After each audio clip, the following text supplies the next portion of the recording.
आइए बच्चों, यहाँ पर आज समझने का प्रयास करते हैं रूपक अलंकार।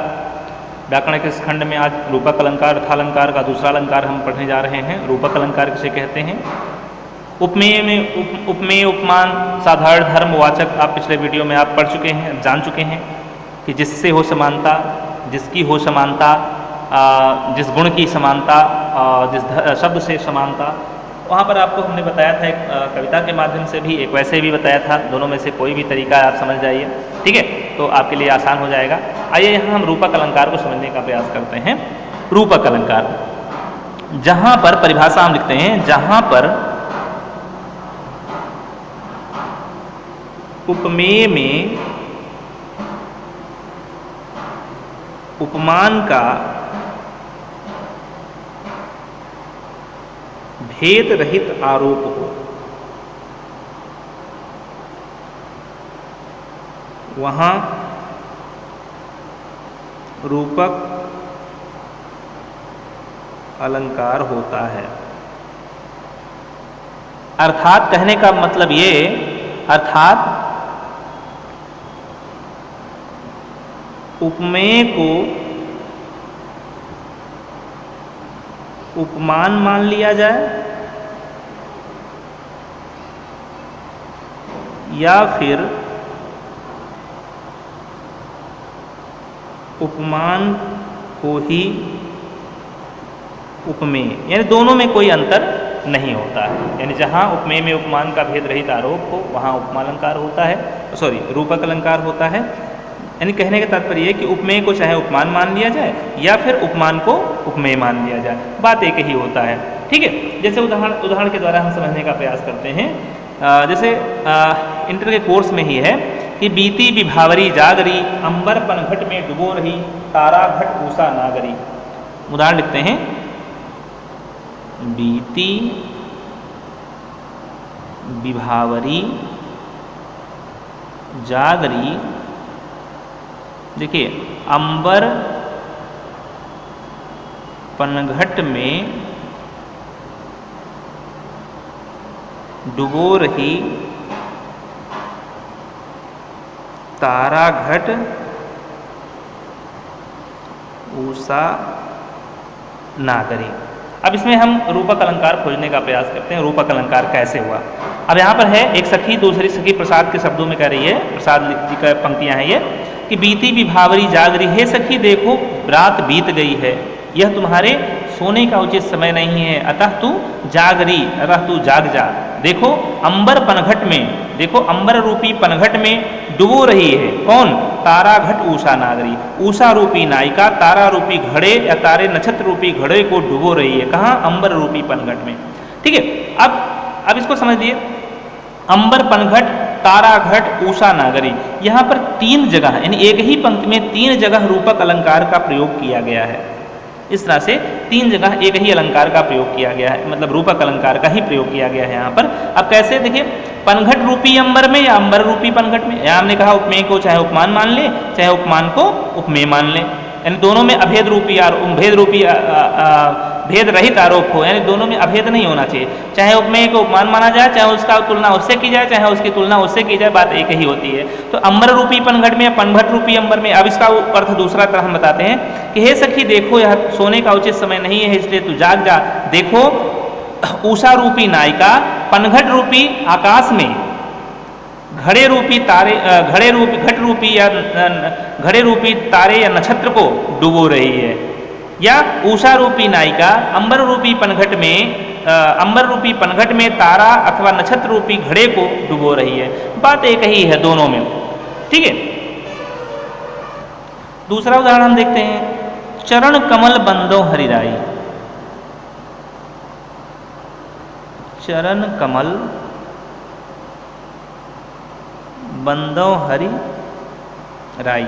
अब देखिए यहाँ पर एक चीज और देख रहे होंगे आप, योजक चिन्ह लगा हुआ है। ये योजक चिन्ह, छोटा सा योजक चिन्ह दोनों पदों के बीच में, जैसे द्वंद्व समास होता है, ठीक है, तो दोनों पदों के बीच में एक योजक चिन्ह लगा होता है, हाइफन लगा होता है। यहाँ रूपक अलंकार में भी लगा होता है, लेकिन ये बहुत जरूरी नहीं है, कोई आवश्यक नहीं है कि लगा ही हुआ ही हो। अब यहाँ पर देखिए, चरण कमल बंदो हरिराई, मैं भगवान के चरण रूपी कमलों की वंदना करता हूँ, या मैं भगवान के कमल रूपी चरणों की वंदना करता हूँ। दोनों का बात एक ही आ रहा है, उदाहरण एक ही निकल के आ रहा है। ऐसे ही आपने कक्षा 10 में पढ़ा होगा, उदित उदयगिरि मंच पर, उदित उदयगिरि मंच पर रघुवर बाल पतंग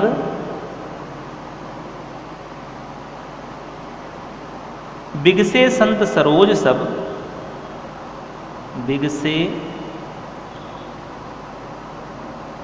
संत सरोज सब, हरसे लोचन भृंग, हरसे लोचन भृंग। यहाँ पर भी देखिए कहाँ कहाँ लगा है, यहाँ देखिए रूप, यहाँ पर रूपक अलंकार, यहाँ पर रूपक अलंकार और यहाँ पर रूपक अलंकार। उदित उदयगिरि मंच पर, भगवान राम जैसे ही मंच पर धनुष भंग करने के लिए, धनुष तोड़ने के लिए जाते हैं, तो ऐसा प्रतीत हो रहा था जैसे उदयाचल रूपी मंच पर भगवान राम के बाल पतंग, पतंग माने सूर्य होता, बाल सूर्य के उदित होते ही रघुवर रूपी बाल सूर्य के, रघुवर रूपी बाल सूर्य के, या बाल सूर्य, पतंग माने बाल सूर्य होता है, बाल पतंग के उदित होते ही, बाल सूर्य के उदित होते ही, जैसे पूर्वी दिशा में यहाँ रूपक बांधने का भी प्रयास किया, देखिए कैसे किया गया। जैसे पूर्वी दिशा को उदयाचल कहते हैं, उदयाचल कहते हैं, उदयगिरि पर्वत उसे कहते हैं, ये पूर्वी दिशा है, ठीक है। वहाँ पर जैसे ही प्रातःकाल का सूर्य निकलता है, पूरे संसार में आप देखते हैं प्रसन्नता की एक लहर दौड़ जाती है। वही चीज़ बिंब यहाँ भी बांधने का प्रयास किया गया है कि उदयाचल रूपी मंच पर भगवान राम रूपी या रघुवर भगवान राम रूपी बालक के बाल पतंग के, भगवान राम रूपी बाल पतंग के उदित होते ही वहाँ पर उपस्थित जितने भी संत रूपी कमल थे, या संत रूपी कमल या कमल रूपी संत थे, सब हर्षे लोचन भृंग, उन संत रूपी कमलों के लोचन रूपी भृंग, भ्रमर यानी आंख रूपी भ्रमर या भ्रमर रूपी आंखें हर्षित हो गई। उन सभी के आंख रूपी भ्रमर या भ्रमर रूपी आंखें हर्षित हो गई, प्रसन्नता से भर गई, उनमें एक कह सकते हैं प्रसन्नता की लहर दौड़ गई। तो यहाँ पर हम देखते हैं इस तरह से बाल पतंग, बाल रूपी सूर्य, बाल रूपी सूर्य, बाल सूर्य पतंग, सूर्य रूपी बालक या बालक रूपी सूर्य, यहाँ पर संत रूपी कमल या कमल रूपी संत, यहाँ पर नेत्र रूपी भंवरे या भंवरे रूपी नेत्र, ठीक है। तो यहाँ पर इस तरह से हम देखते हैं।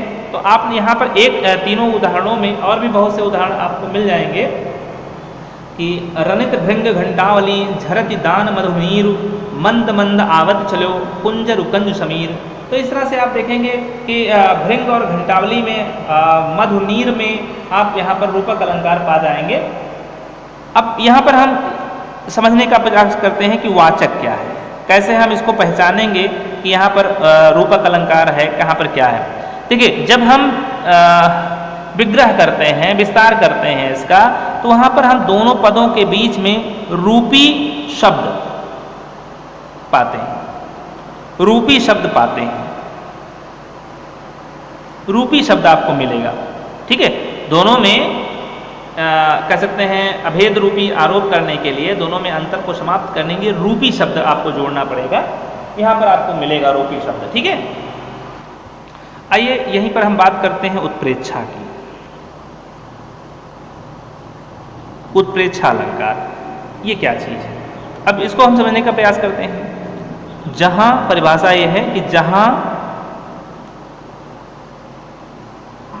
उपमेय में उपमान की संभावना व्यक्त की जाए, वहाँ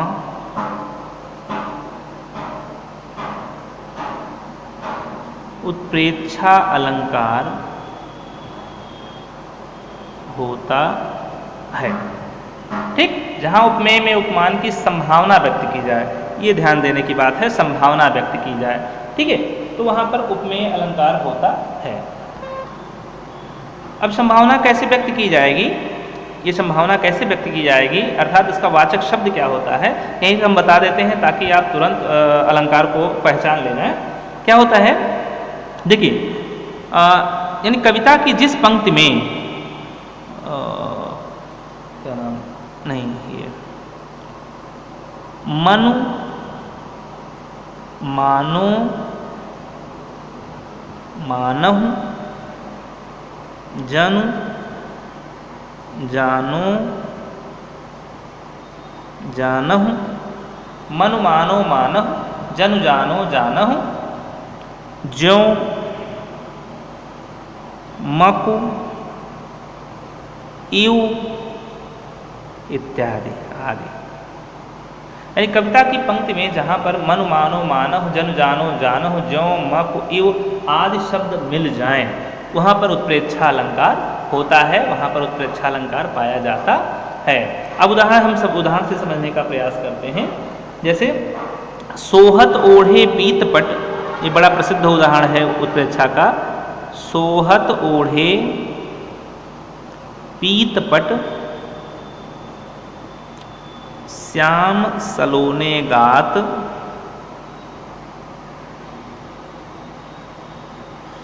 मनहु नील मन शैल पर,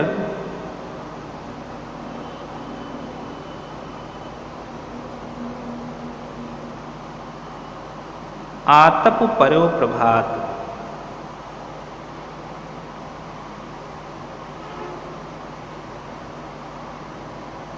अब देखिए मनहु शब्द यहाँ पर आ गया, आंख बंद करके आप कह दीजिए कि यहाँ पर उत्प्रेक्षा अलंकार है। सोहत ओढ़े पीतपट श्याम सलोने गात, भगवान श्री कृष्ण अपने सांवले शरीर पर गात पर क्या पीला पट ओढ़े हुए थे, जो बहुत ही सुशोभित हो रहा था, बहुत ही सुंदर दिख रहा था। उसे देखकर ऐसा प्रतीत हो रहा था, मनो मानो। अभी देखिए संभावना हो रही है, यहाँ पर संभावना व्यक्त की जा रही है कि है कि नहीं है, मतलब देखने पर ऐसा लग रहा था, आभास हो रहा था, हमको पता चल रहा था, यानी कल्पित उपमान हो रहा था। वहाँ पर हमें आभास हो रहा था कि मानो नीलमणि शैल पर, नीलमणि पत्थर पर आतप पर्यो प्रभात। आतप माने होता है किरणें प्रभात की, प्रभात की पीली किरणें, सुबह की पीली किरणें, सूर्य की प्रभात की, सुबह की, सूर्य के सुबह की, या सूर्य जो उदित हुआ सुबह की प्रभात की किरणें उस पर पड़ रही हों, तो जैसी छटा बिखर रही थी श्री कृष्ण के शरीर पर, पीले रंग का जो वस्त्र उन्होंने ओढ़ रखा था, कुछ ऐसी ही छटा वहाँ पर निकल रही थी। तो यहाँ पर मनोह शब्द के द्वारा उत्प्रेक्षा अलंकार व्यक्त हो रहा है। आइए दूसरा उदाहरण हम देखते हैं कि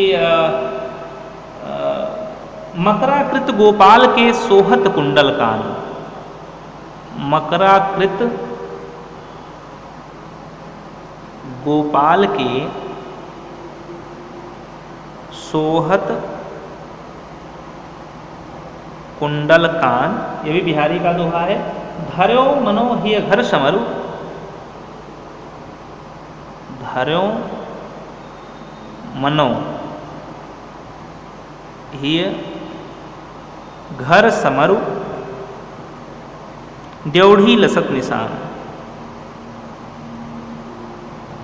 ड्योढ़ी लसत निशान, ठीक है।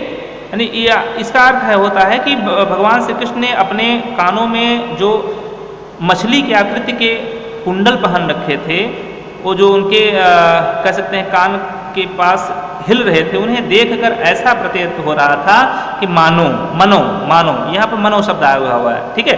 यहाँ पर मनो शब्द है, मनो या मानो जो भी आता है, कि हिय घर समरु, समरु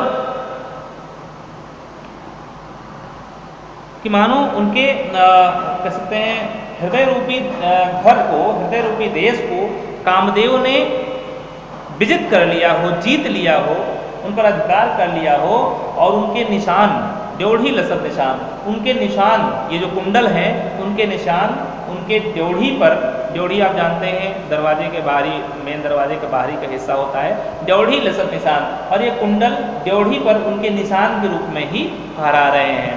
तो यहाँ पर भी मनो शब्द के द्वारा उत्प्रेक्षा अलंकार व्यक्त हो रहा है। एक जयशंकर प्रसाद का उदाहरण, बड़ा अच्छा उदाहरण हमें याद आया कि नील परिधान बीच सुकुमार, नील परिधान बीच सुकुमार, खिल रहा मृदुल अधुखिलांग, खिल रहा मृदुल अधखिला अंग, खिला हो ज्यों बिजली का फूल, खिला हो ज्यों बिजली का फूल,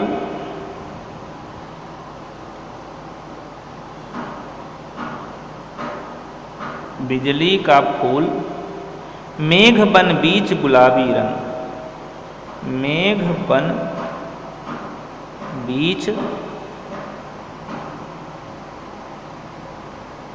गुलाबी रंग।